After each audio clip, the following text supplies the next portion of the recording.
په یو شنه کلي کې د سحر نور رڼا د امید پیغام راوړي. دلته د خلکو زړونه د اوبو په شان پاک دي او ژوند په مینه تېروي.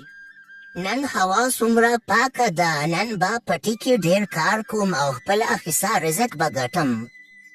سلیمه بچې دا ګرمه چې وسکه، نن ستا د اوبو لګولو لمبر دی په پټیو کې.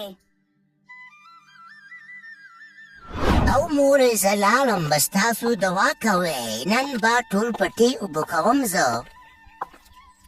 الله دې مل شه بچیه، په ځوانۍ کې دې برکت شه، ورځه خپلو پټو له اوبه ورکړه. بیا سلیم خپلو پټو ته لاړ شي او خپل محنت شروع کړي. نن څومره ګرمي ده او سلیم خپلو پټو کې محنت کوي. د سلیم فصل څومره ښکلی دی او زما قسمت کې سره پوچه ځمکه لیکلې شوې. بل طرف ته باباجي راشي د سلیم خواته او سلیم ته ووایي: سلیمه بچیه، زما تا ته خیال دی د سهار راځي په پټو کې محنت کوي او چې څومره ډېر محنت کوي ځمکه به دومره ښایسته فصل درکوي تا ته.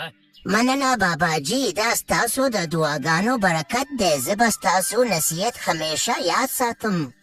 سلیم خپل فصل ته اوبه لګولې دي، وردم چې دا اوبه ورته بندې کړم چې ټول فصل یې وچ شي او خراب شي.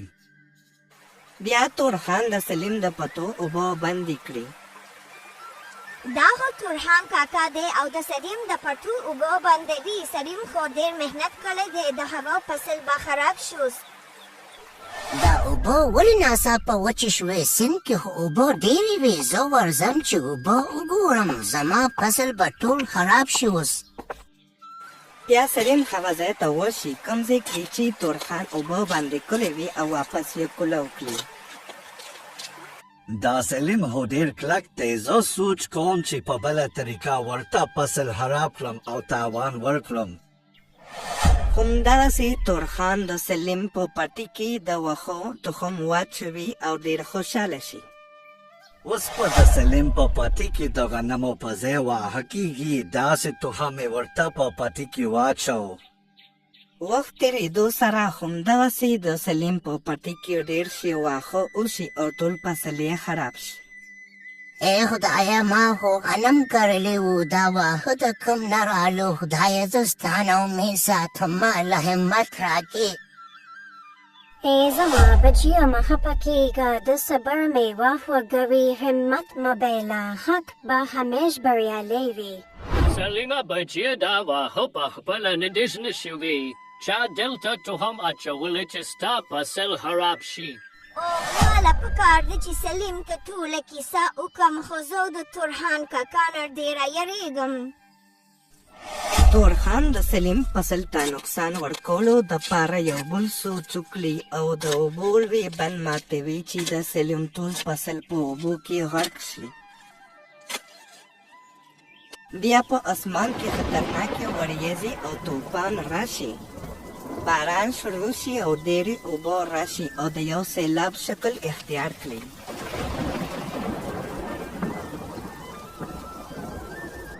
یا الله خیر وکړي، باران او طوفان ډېر تیز دي، زما فصل خراب نه کړي، زه اوس چل کوم چې فصل بچ کړم. بل طرف ته باران او سیلاب سره د تورخان کور سیلاب کې ګیر شي او د مدد دپاره نارې وهي: ای خلکو زما مدد وکړئ، دا سیلاب او باران زما کور او ما وړي، راشئ زما مدد وکړئ. سلیم خپل پټي کې ولاړ وي او د تورخان اوازونه واوري. بسرین د تورخان د بچ کولو دپاره منډې کړي چې مدد یې وکړي او بچ یې کړي. تورخانه ورخطا کېږه مه او همت مه بایله، ودرېږه دغلته چې زه دې بچ کړم. سلیم تورخان بچ کولو دپاره رسۍ تورخان طرف ته ور واچوي. سلیم او باباجي تورخان د اوبو نه رابهر کړي او بچ یې کړي. سلیم وروره، زه تا ته ډېر ملامت یم، ما همېش ستا د نقصان دپاره هر قسم کوشش کړی او نن ته زه د ډوبېدو نه بچ کړم. زه ډېر شرمنده یم، ما معاف کړه سلیم وروره. تورخان وروره ما معاف کړی یې او انسان نه غلطي کیږي او الله دې مونږ ټولو ته د نیکۍ هدایت وکړي. بیا په بل سحر د تورخان ټول فصل د باران په وجه تباه شوي وي او د سلیم فصل بالکل صحیح سلامت وي. تورخان وروره دا غنم ستا دی دا واخله او تر څو چې ستا پټي نه وي اباد شوي زه به تا ته غنم در کوم دا زما فرض دی.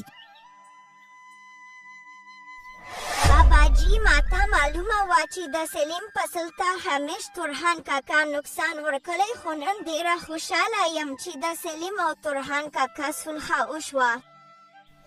بیا سلیم او تورخان په شریکه د کور دیوارو نه ټیک کوي او د یو بل مدد کوي. بس کله چې کلیوال سلیم او تورخان په مینه او محبت وویني نو ډېر خوشحالیږي ورته. بیا د یو ونې لاندې باباجي سلیم او تورخان ناست وي او غپ شپ لګوي او خوشحاله ښکاري. ای خدایا ستا ډېر شکر دی چې زما بچی سلیم ډېر ښه اخلاق لري او ډېر اخلاصمند دی. سلیم او تورخان سپوږمۍ ماشومې ته یو ښه پیغام ورکوي او نصیحت ورته کوي. ګوره سپوږمۍ څنګه چې دا بوټي اوبو ته ضرورت لري همدغسې انسان مینې او ورورولۍ ته ضرورت لري.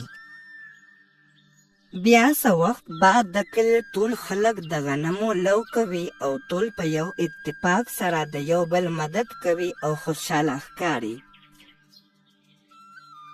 د کلي خلکو سلیم او تورخان په کلي کې یو میله جوړه کړې وي او خپلې خوشحالۍ لمانځي او خوشحاله وي.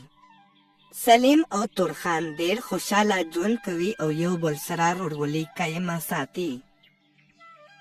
بس ملګرو دې کهانۍ نه موږ ته دا سبق میلاویږي چې موږ د خلکو غلطۍ معاف کړو او هغوی سره روغه او ورورولي ساتو، جنګ جګړې او بدنیتۍ نه ځان وساتو. که ستاسو دا ویډیو خوښه شوې وي نو دا ویډیو لایک کړئ او زموږ دا چینل سبسکرایب کړئ. د بلې ویډیو راتلو پورې د لوی الله په امان.